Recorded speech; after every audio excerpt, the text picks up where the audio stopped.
welcome to the Spark Foundation.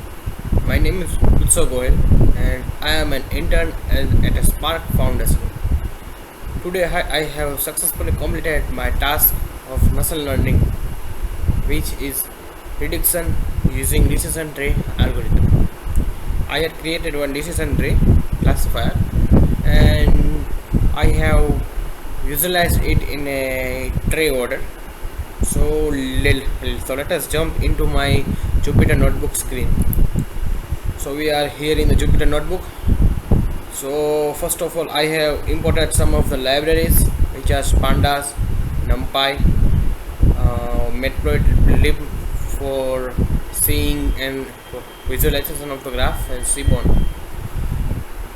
Another, I have performed some tasks like importing datasets, which is iris, node iris, and converting the part of the dataset. Here is our first five entries of our dataset, which we can get by method df head. After that, our keys are data, target, frames, and features name, file name. Okay. Here is some info of our dataset, which is like sepal length, sepal width, and petal length. Okay.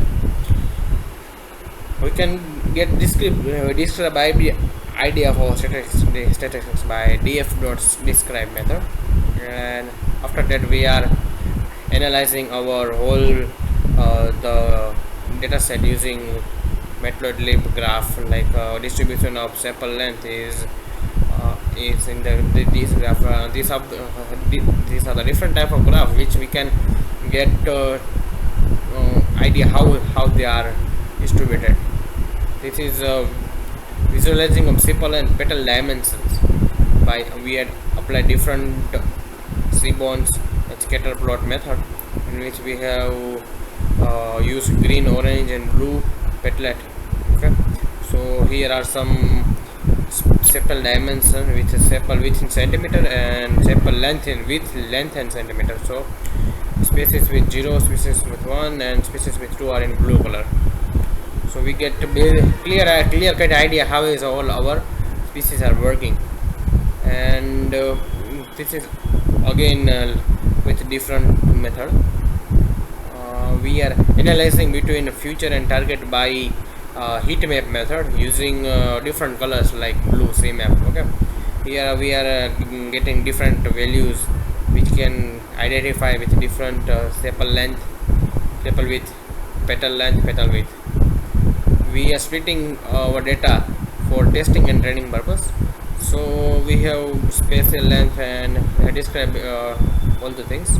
From SPM model selection, we are importing a method called test train split, which will split the data for testing and training purpose. After that, we can use training data for training our model. After that, for getting accuracy, for checking the accuracy, we are inputting test data for which will give the correct accuracy score from the given model. So here is the graphical representation of our main output, which is required the tree method. Hence I completed my task for Spark Foundation.